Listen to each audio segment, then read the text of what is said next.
NATO रूस, चीन, Asia और खुद पूरे यूरोप के लिए क्या है, सबसे बड़ा खतरा बन चुका है। समझते हैं इसके 5 कारण। पहला कारण ये है आर्टिकल 5। अगर आर्टिकल 5 के तहत किसी एक देश पर भी हमला होता है तो नाटो के सारे देश ये मानेंगे कि उन पर हमला हुआ है, वो उसके खिलाफ कार्रवाई करेंगे। जैसे कि रूस है, यूरोप जो है अपने का सबसे बड़ा जो खतरा मानता है वो रूस को मानता है, और रूस की इसी वजह से क्या है, नाटो बड़े पैमाने पर बढ़ता जा रहा है। जैसे कि रूस के जितने पड़ोसी देश हैं सबने नाटो ज्वाइन कर लिया। जैसे ये नॉर्वे ले लो, स्वीडन हो ले लो, फिनलैंड ले लो। स्वीडन और फिनलैंड ने तो अभी किया है, फिनलैंड ने 2023 में और स्वीडन ने 2024 में। ठीक है, next number Estonia, Latvia, Lithuania ले लो, पोलैंड ले लो, हंगरी ले लो, रोमानिया ले लो। समझे, ये सारे इसके पड़ोसी देश हैं, इनको सबको डर है कि रूस इन पर हमला कर सकता है, इसी वजह से इन्होंने नाटो ज्वाइन कर लिया। तो आर्टिकल 5, अगर एक देश पर भी रूस इन पर हमला करता है तो ये सारे देश क्या करेंगे, मिलकर रूस के खिलाफ कार्रवाई करेंगे। तो अब अंदाजा इस बात से लगा लो कि कितना बड़ी क्या है, युद्ध छिड़ सकता है। इसलिए एक तो आर्टिकल 5, और दूसरा समझते हैं क्या, नाटो प्लस। ये क्या है, यूरोप और रूस के लिए खतरा है, ये नाटो 5। नाटो 5 जो है, जिसके अंदर नाटो के अलावा 5 और प्लस के देश है। जैसे यहां पर एक इजराइल हो गया, नेक्स्ट नंबर पर ऑस्ट्रेलिया हो गया, न्यूजीलैंड हो गया, जापान हो गया, और आपका साउथ कोरिया हो गया। इसका मतलब यह है कि सोचो क्या, कि यहां इजराइल, सोचो इजराइल को कितना डेंजर समर्थन कर रहा है, कौन, यूएसए। ऐसी स्थिति में जापान पर हमला हो जाता है या क्या बोलते हैं, साउथ कोरिया पर हमला होता है, तो भी अमेरिका इसी तरीके से सपोर्ट करेगा। आप समझते हैं जापान की और चीन की बहुत तंगड़ी दुश्मनी है, क्योंकि सबसे ज्यादा अगर नरसंहार जापान ने ही किया है चीन के अंदर, और 1905 के अंदर रूस को हरा दिया था युद्ध के अंदर जापान ने। समझ में नहीं है, जिससे एक धारणा खत्म हो गई कि यूरोप को कोई भी हरा नहीं सकता। अर्ज में नहीं है, तो जापान ने एक काम कर दिया था, एशिया का देश होकर उसने यूरोप के देश को हरा दिया था। तो इस स्थिति के अंदर क्या हुआ कि चाइना और रशिया, इनके लिए क्या है, जापान हो गया, समझ नहीं है, ठीक है, और साउथ कोरिया जो है वो नॉर्थ कोरिया के लिए खतरा है, मतलब ये दोनों एक दूसरे के दुश्मन है। तो इस स्थिति के अंदर यहां एक वॉर अगर छिड़ता है तो सोच के चलो उसमें रूस ऐसा ही क्या बोलते हैं इंटरफेयर करेगा जैसे इजराइल का कर रहा है, और इस स्थिति में क्या होगा, ये दोनों वो अमेरिका के खिलाफ कोई कार्रवाई करेंगे, और अमेरिका के खिलाफ कार्रवाई की तो नाटो के सारे 32 के 32 देश कूद जाएंगे, जिससे इंडो पैसिफिक जो है, यानी हिंद और प्रशांत, तो दोनों क्या असुरक्षित महसूस नजर आ रहे हैं और आने लगेंगे बड़े पैमाने पर।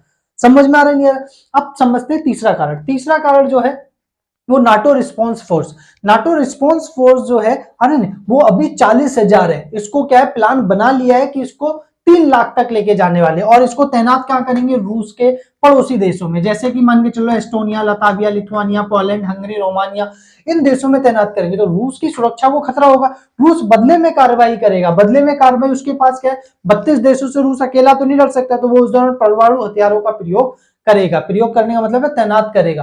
तो उस स्थिति के अंदर क्या है, ये खतरा पूरे यूरोप और एशिया के लिए बनता हुआ नजर आएगा। चौथा कारण समझते हैं।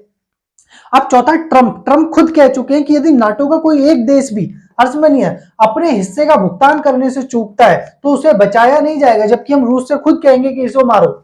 बात समझ में ही नहीं आ रही है? तो सोचो, नाटो, ये क्या नाम है, नाटो के देशों में भी डर पैदा किया जा रहा है कि कोई अलग तो होने, मतलब समझे, कोई का विचार ये हो कि अरे अब नाटो की क्या जरूरत है, जैसे अभी विचार आने लगा था, समझे। इसीलिए तो रूस के खिलाफ क्या बोलते हैं इतना भगदड़ मचाई गई, समझे, इतना उसको क्या परेशान किया गया कि उसने यूक्रेन पे हस्तक्षेप कर दिया, और इसका प्रभाव ये निकला, सारे यूरोप के देश डर गए और उन्होंने नाटो में अपना योगदान बढ़ाना शुरू कर दिया।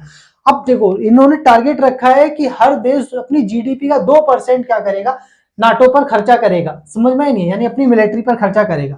तो उस दौरान क्या है, नाटो पर होने वाले सबसे ज्यादा खर्च को क्या है, रशिया, वो क्या नाम है, यूएसए, और कौन, क्या नाम है, जर्मनी करता है। समझ में, करीबन मान के चलो 36% वो खर्चा करता है। अब समझते हैं कि किस तरीके से क्या है, यूरोप के लिए भी नाटो खतरा है, क्योंकि पोलैंड में एक सर्वे किया गया जिससे पूछा गया कि भाई आपके लिए खतरा कौन ज्यादा लगता है, रूस या क्या नाम है, नाटो। तो लोगों ने क्या है, करीबन 46% लोगों ने कहा कि रूस हमारे लिए खतरा है, जबकि 36% लोगों ने कहा कि नाटो हमारे लिए खतरा है।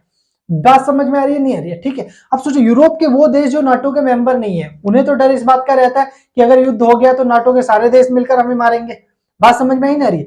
ठीक है, वो इसके लिए एक संधि बनी है, वो अलग बात है, उसका जिक्र यहाँ नहीं कर रहे।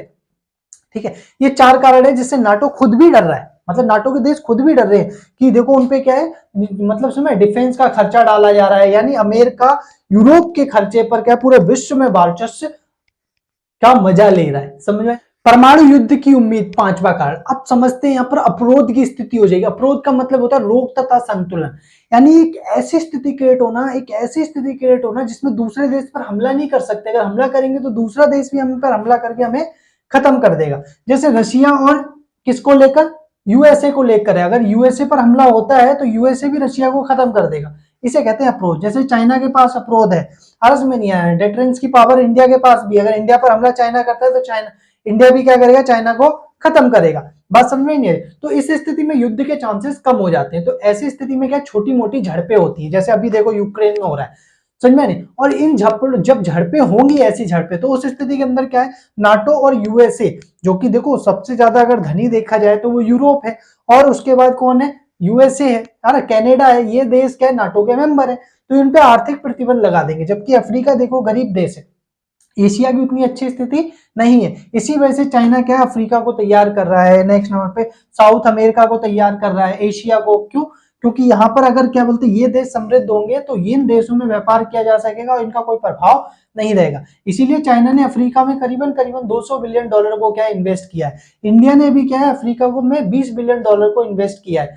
समझ में नहीं है। तो इस स्थिति से अंदाजा लगा सकते हो कि ये भी क्या है, एक अपना एक खेमा तैयार कर रहा है। समझ में नहीं। और इंडिया भी इसी तरीके से है कि अपने देशों, मतलब ग्लोबल साउथ के देशों को ज्यादातर अपने समर्थन में रख सके। इंडिया भी इसके लिए इन्वेस्ट कर रहा है इन देशों के अंदर, और इन देशों में क्या है, अच्छी दोस्ती रखने की कोशिश कर रहा है, जिससे इन देशों की क्या है, जो भी प्रॉब्लम हो उन पे वो साथ देने की कोशिश करता है। तो ये कारण है जिसकी वजह से क्या है, एक क्या बोलते हैं, तनाव की स्थिति क्रिएट होगी धीरे धीरे जाकर। समझ नहीं। और इस स्थिति में देखते हैं कि ये जो है कितनी पॉसिबिलिटी है कि वॉर छिड़े। अरे समझे, वैसे बहुत चांसेस है कि छोटे छोटे ही क्या है वॉर छिड़े, में लंबे वॉर ना छेड़े। समझ में नहीं है। तो इसी के साथ ये वीडियो खत्म करते हैं।